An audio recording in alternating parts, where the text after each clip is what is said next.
હા, મારા જેવું સાચું કોઈ નહીં કે તમને કોઈ કલાકાર તમને સાંભળવા જ નહીં મળે. હું તો સત્ય જ કહું છું. બોલાવો હોય બોલાવો, ન બોલાવો કઈ નહીં. હા, હું હાસવી ન હોઉં એટલું મને ભગવાને આપ્યું છે. હા, વિડિયા તો મને ખબર નથી ને બહાર પડી ગયા. મને આનો શોખે નથી. અને મારા કોઈ પણ વિડિયા તમે જોતા હોય એમાં હું કોઈથી બોલ્યો નથી. લાઈક કરજો ને કોમેન્ટ કરજો ને પૂછડું કરજો. એ તો 1000 હાથ વાળો જેથી કરે તેથી ભૂખ ભાંગે. 2 હાથ વાળો શું કરવાનો હતો પેલા મને. ઘણી જગ્યાએ એમ જ આવ્યું હતું કે તમારે ફેસ થવાનું. અરે ભાઈ, હું 24 કલાક ફેસ જ છું. હવે મારું માથું ઓળેલું હોય કે ન હોય મારો રામ જાણે. કોઈ મતલબ નથી. અંદરથી ફેસ થવાની જરૂર છે. બહાર તો બધા દેખાય, ફેસ જ દેખાય છે. માઇલપા કોણ જાણે કેવો કડદો ભર્યો છે. સત્ય મારો કહેવાનો અર્થ એ છે કે મને અને તમને જો દુનિયામાં માણાનો અવતાર આપ્યો હોય, અત્યારે સમય કેવો છે? આપણા ગઢાએ હારો 2 ટાઈમ રોટલો નથી જડ્યો, હારું કપડું નથી જડ્યું. અત્યારે વાહન, મકાન, રૂપિયા, લોઢા હવામાં ઉડે, હિલોળા કરે એવું મળ્યું છે ભલામણ. આમાં જીવતા ન આવડે તો આંટો થયો એવું લાગે. છોકરા કાજુ બદામની વાગીટ કરે. બોલો, આપણને પારલે નથી જડ્યું. હવે જીવે એવું નથી આવ્યું તોય કે અમારે મેં કઈ નથી, કઈ મરો કઈ ન હોય તો શું જોવે છે ખબર નથી પડતી. અરે જીવે એવું આવ્યું. અયોધ્યામાં હરિશ્ચંદ્ર રાજા સતયુગમાં અયોધ્યાની મહારાણીની હરરાજી કરવી પડી. બાપુ, આપણે બૈરા વેસવાનો વારો નથી આવ્યો હજી, તોય દુનિયા રોવે છે. અયોધ્યાનો મહારાજા, અયોધ્યાના મહારાણી એક તમને કહું, બજારમાં પોતાના પત્નીને લઈને નીકળે અને એમ કે મારે બૈરું વેચવું છે, મારે બૈરું વેચવું છે. અત્યારે કોઈ લીધેલા નથી દેતા પાછા. બૈરા શું વેચે? લઈને બૂસ મારી દે. બોલો, બૈરાની પછી વાત કરવાની. સતયુગ હતો, હારો ગરાગ નો જડ્યો. ગરાગ મારા રામ, સત્યની માટે શું કરવું પડે ઇતિહાસ ખોલો તો ખબર પડે. રામાયણ છે ને, આ રામકથા છે ને બાપુ, બહુ ગહન છે, ગહન. હું કોઈ સલાહ દેવા માંગતો ને. રામકથા, ભાગવત કથા ને બધું બધાએ સાંભળ્યું. રામે આમ કર્યું ને કૃષ્ણએ આમ કર્યું. તમે શું કર્યું? તમારે કઈ કરવાનું નથી. આ બસ નકરી વાતું જ કરવાની છે. મારી તો એક જ ભલામણ છે, બહેનોને ને ભાઈઓને બધાને, માને ને બાપને હાચવો, વ્યસનથી થોડાક આઘાર્યો અને ફેશન બેસન નું માપ રાખો, કુટુંબ પરિવારમાં એકતા રાખો. હું કોઈ નથી કહેતો કથા એવું બનાવો, મંદિર બનાવો, પ્રતિષ્ઠા એવું કરો. કરતા હોય કરજો, ના પાડવા નથી આવ્યો. પણ કરવાની મેઇન મુદ્દો આ છે, માને ને બાપને બાપુ હાચવજો. અને આ બહેનોને કહું, લગ્ન થઈ જાય ને પછી હાવું હારાને હાચવજો. હારા દીકરા જોતા હોય તો, હારા સંતાન જોતા હોય, હારી પેઢી જોતી હોય તો હાવું હારા જેવા હોય એવા. કારણ કે પછી તમારા માતા પિતાએ કન્યાનું દાન કર્યું છે, તમને પાછા નહીં રાખે કોઈ દી. દેકારો કરીને જાય તો બીજું ઘર ગોત છે, તમને રાખશે નહીં. સાસુ સસરા છે ને, એ જ્યાં સુધી બાપના ઘરે હોય ત્યાં સુધી તમારા માતા પિતા. પછી તમે લગ્ન થાય ને પછી સાસુ સસરા છે તમારા માતા પિતા. હા, અને એની સેવા કરજો બાપુ. જો આપને ટેકો દેવા દીકરા નો થાય તો આપણે ભજન ગાવાનું બંધ કરી દઈએ. હારા દીકરા એમ નામ ન થાય.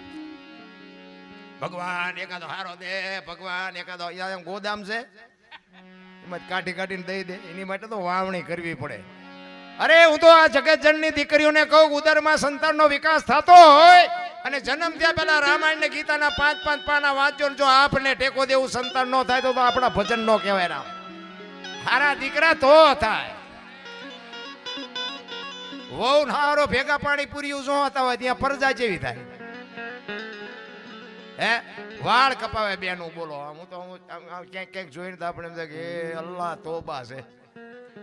જોકે કપાવતા કપાવજો ભાઈ, હું કોઈને ના પાડવા નથી આવ્યો. કોઈક બેનું ખોટું લાગે, પણ મોટી સિટીઓમાં જાય ને ભાઈ, ખબર જ નથી પડતી બેન હાલ્યા આવે છે ભાઈ હાલ્યા આવે.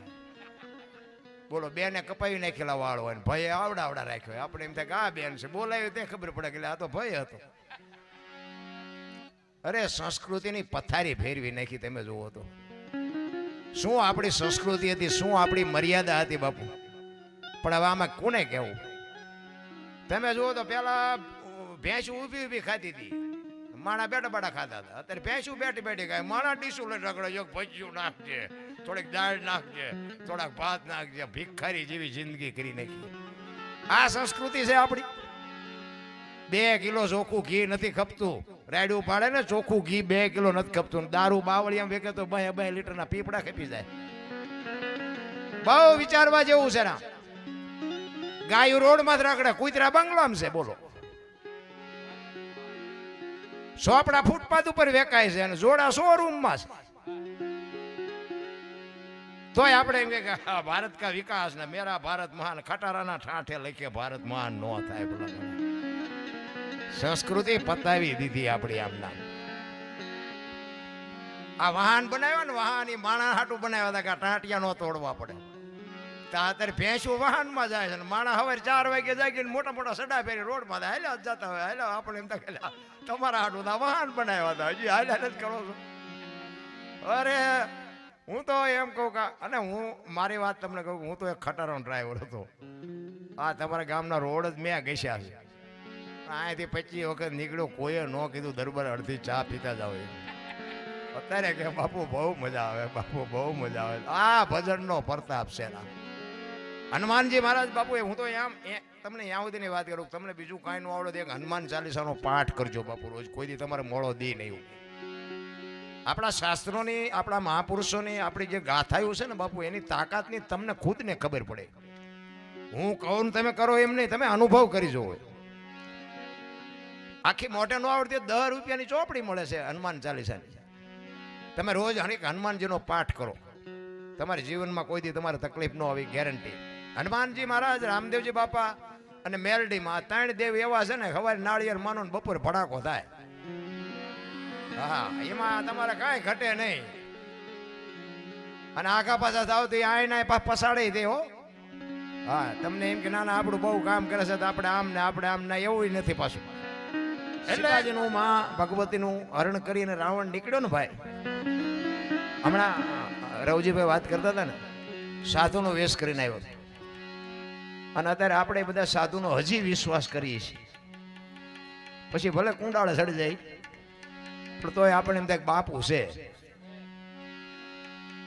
કે તમે જુઓ, આપણે હાલા જતા હોય ને, આખા આખા કપાળ રંગ્યા હોય ને, ઢીસણ સુધી ડેર ખાય ને, આપણે હાલા જતા હોય ને માય હાથ કરે, એ ભગત ખડા રે તેરા બેડા પાર. કીધું તમે રોટલા હાટું વંડિયું ઠેકો છું, મારા બેડા પાર કરો. કોઈ બેડો પાર ન થાય. બાકી બેડો પાર થાય કરો, મા બાપની સેવા કરો બસ. આના હલા હલા નો, આ પૈસામાં નથી લઈ જવાનું, લઈ જવાના છે બીજા લઈ જવાના, આ જ નથી લઈ જવાના. એટલે માન બાપના બાપુ આશીર્વાદ જો મળી જાય ને, વિધિના ચકડા ફરી જાય, ગેરંટી તમને કહી દઉં. મેં જિંદગીમાં સારું કામ નથી કર્યું. તમને જે લાગતું હોય, અત્યારે તમે બધા વખાણી કરો છો, મને પૈસા દે છે ને ઘરે નથી રહેવા દેતા, બાપુની વાત ન થાય, બાપુની વાત ન થાય. પણ આ બધું લાઈવ હાલે છે ને, અહીંયા કણ અમારે જો જોતા હશે ને તો એ જે અહીંયા છે ને, એ કોઈ આજ વાળું નહીં કર્યું હોય. હા, એ બધા અહીંયા બેઠા બેઠા ગાળું દેતા હશે મને, તમને હોત આ બધા ડફોળ છે, આને શું સાંભળવું હોય. તો હો ઉંદર મારી મીની બેઠી પાટી. કારણ કે ઝઘડા સિવાય બાપુ આપણે કાંઈ કર્યું જ નથી, સારો ધંધો જ નથી કર્યો. ખટારાનો ડ્રાઈવર 19મી કોમ કહેવાય ને, એને પાણી પાય કોઈ. એમાં બેનું તો તમે જુઓ ને તો હા, આમ ખટારા હામું ન થાય, અમારે હામું છે ને થાય, પણ ખટારા હામું ન થાય. ખટારાની બાપુ વેલ્યુ એવી જ હોય. આખું હિન્દુસ્તાન રખડી આવ્યું, પણ હજી મારો દેહ નથી મેં અપડાવ્યો. કોઈ એમ કે દરબારે દારૂ પીધો તો પરમાટી ખાધી હતી, 5 લાખની શરત મારીને આવજો, હનુમાનજીની સાક્ષીએ કહું છું. એમ બાપુ જિંદગી એવી જીવાય. મારું કોળ કયું, મારું ખાનદાન કયું, મારા મા બાપ કોણ, આનો પાવર ન હોય તો મરી જવાય. ખાવાનું ને પીવાનું મારા બાપ ક્યાં થોડું છે અટાણે. આ તો તમે જુઓ ને તો બુસ્કોટ ખંભે નાખીને લખબક કરતા આવતા હોય. પછી આપણે ભેગા થાય કે મોદી સાહેબ નું કામ હોય કેજો ના, શું ઘર ભેગો થઈ જાય ને કોઈ ખટારો બટારો નીકળશે ને તો મોદી ભાઈ તને ડાયરેક્ટ પોગાડી દે. અરે તમે જોવો તો એવી જિંદગી બરબાદો કરી છે ને અમુકે.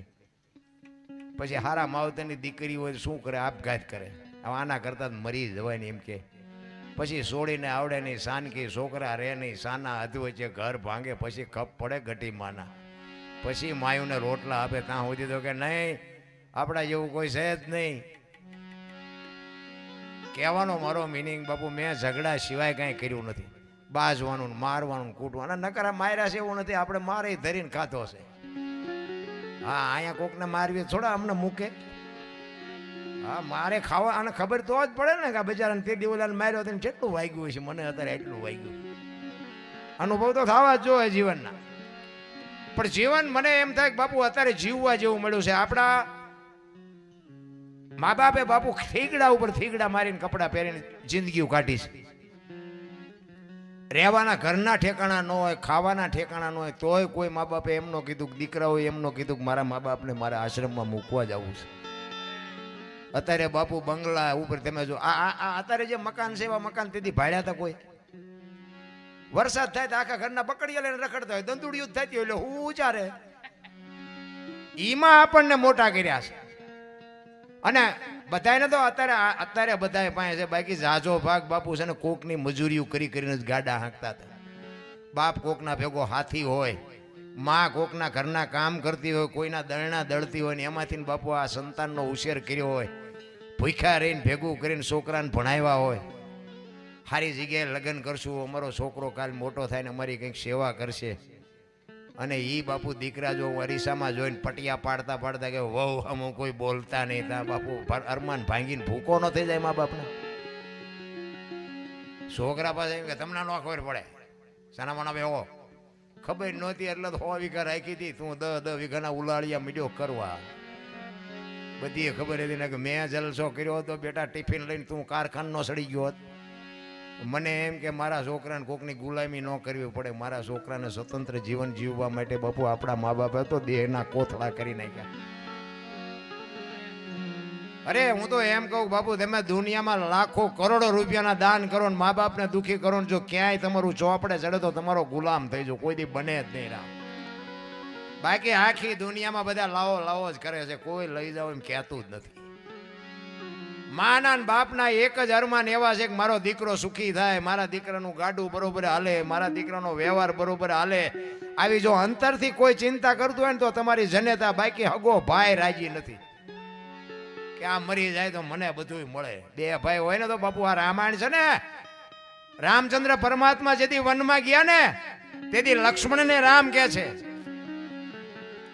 14 વર્ષ કાલ પૂરા થઈ જાય હું આવતો રહીશ, રામનું ધ્યાન, બાપનું ધ્યાન રાખજે, પ્રજાનું ધ્યાન રાખજે.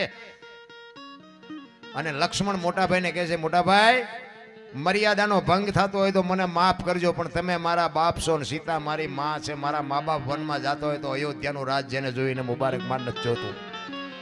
નોખી નોખી માયુના છોકરા હતા, તમે રામાયણમાં જોવો તો ખરા.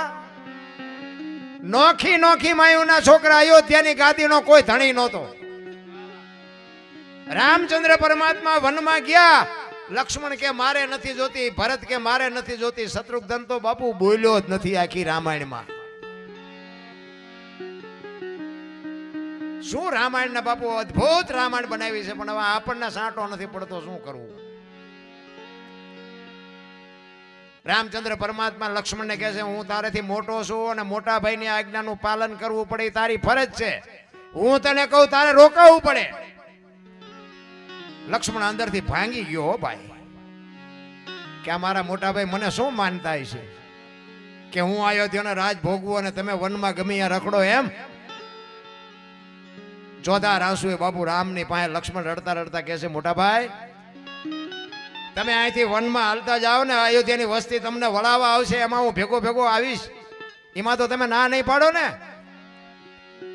એ કે હા અહીંયા સુધી આવજે. અને તે દી બાપુ સુમિત્રા નંદન કહે છે કે સરયુ નદીના કિનારે તમે આમ જાજો ને અયોધ્યાની વસ્તી આમ જાય, મારા દેહનો જો સરયુ નદીમાં ઘા ન કરી દઉં તો હું સુમિત્રાનો દીકરો નહીં રામ. મારા દેહને આ જળમાં ઘા કરી દઉં, મારા ખોળિયામાંથી જીવ કાઢી નાખું, બાકી અયોધ્યામાં હું પાછો ન જાઉં. અને રામને એમ થયું કે લક્ષ્મણ અનર્થ કરી નાખશે. પછી એને કીધું કે તું માની રજા લેતો આય. મા પાસે રજા લેવા ગયો ને, સુમિત્રા માં એમ કે છે કે રામ ને સીતા વનમાં જતા હોય તો તારું અયોધ્યામાં કોઈ કામ નથી, આ તારે મારી રજા લેવા આવાય. અયોધ્યામાં બાપુ કોના વખાણ કરવા આપણે.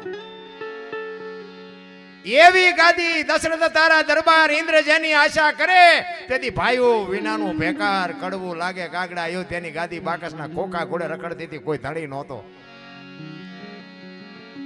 અત્યારે જોઈએ તો સારું એમ થાય કે એક વેચ જમીન હાટું હગો ભાઈ હગા ભાઈ ને મારી નાખે, ત્યાં આપણને એમ થાય ખરી રામાયણ ક્યાં જઈ. પછી એક જાય ઉપર, એક જાય જેલમાં, જમીન તો અહીંયા પડી હોય. પછી ઓલો જેલમાં જો એની ખબર કાઢવા જાવ ને તો એ શું કે ઓલું પસાવી ગણ્યું ની જાય ભલે જાય પણ મને બારો કઢાવતા વ્યાય જવા દીધી હોત તો તારે મોડું થઈ ગયું હોય. ધરતી રાજા રામની કોઈની પૂરી કરી નથી આસ. આની માથે કાંઈક રાણા રમી ગયા ને કાંઈક વ્યાઈ ગયા નિરાશ. બધા કહે છે હારે કઈ લઈ નથી જવું ને આપણે શું લાવ્યા હતા ને શું લઈ જવાનું. કોક માગણ ને બટકું રોટલો તો દ્યો. આ તો માગણ આવે કે આગળ જા આગળ આગળ. હવે આગળ ઠેઠ સુધી તારા જેવા છે બધા ચા જાય. અરે આંગણે બંધાવો પરબડી પંખી પાણી પી જાય એમાં કોક દી આવે હંસલો તેથી પરબડી પવિત્ર થાય. મારા રામ આશરાનો ધર્મ છે. તમે જોવો તો ખરા સતીરના અહીંયા વચને બંધાઈને આશરાના ધર્મ માટે સતી તોરલ દેહને અડાણે મૂકવો પડે. સીબી રાજાને હોલાને હગવું શું થતું હતું? આટલા બધા બેઠા છો કોક તો મને કહો. સીબી રાજાને હોલાને આશરાનો ધર્મ નિભાવવા માટે શું કરવું પડ્યું આખી દુનિયાને ખબર છે. શું હગું થાય બેને? મોરધ્વજ રાજાને બાપુ કરવત મુકાવવો પડે. સાધુ હારે શું આટલો બધો નાતો હતો? અરે આપણને કાંઈ મગજમાં બેહેતું જ નથી. રામ ભજન ભજન એમ નામ સમજાય એવું છે નહીં. આની માટે સદગુરુ જોવે. આ સીતાજી કે લક્ષ્મણ રેખાને ઓળંગી ગયા હરણ થયું. રામાયણ કે છે ને તમને કથાવાળાએ નહીં કીધું હું કહું. લક્ષ્મણ રેખા કે ઓળંગી ગયા ને હરણ થયું તો તમે એમ માનો છો કે સીતાજીમાં શક્તિ જ નહોતી? હે સીતાજી એક અગ્નિનો ગોળો મિથિલા નરેશની દીકરી હતી ભાઈ.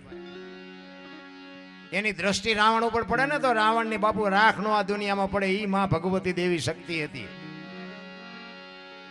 પણ એ આજની દીકરીઓ માટે કેળો પાડ્યો છે કે જે લક્ષ્મણ રેખા ટપી જાય ને એનું આ દુનિયામાં હરણ જ થાય. રાવણ મરી ગયા વેમમાં ન રહેતા. પછી બાપ હોય દીકરો હોય માં હોય પત્ની હોય ભાભી હોય ઈ જે લક્ષ્મણ રેખા ટપે એનું આ દુનિયામાં હરણ થાય થાય થાય. કોઈને વેમ હોય કાઢી નાખે. આજની દીકરીઓ માટે કેળો કર્યો છે કે જે તમારી મારી મર્યાદા છે મર્યાદા ટપો ને એટલે ગયા કામથી. કેટલાય મા બાપ રોવે છે. બધાને ખબર છે આ મોબાઈલના માધ્યમથી. ઈ લક્ષ્મણ રેખા ટપી ગયા બધા. ઈ ગયા સંપત્તિ ગમે એટલી હોય ઈ પછી લક્ષ્મણ રેખા આન પણ ન ટપી શકો. જીયા પૂરું.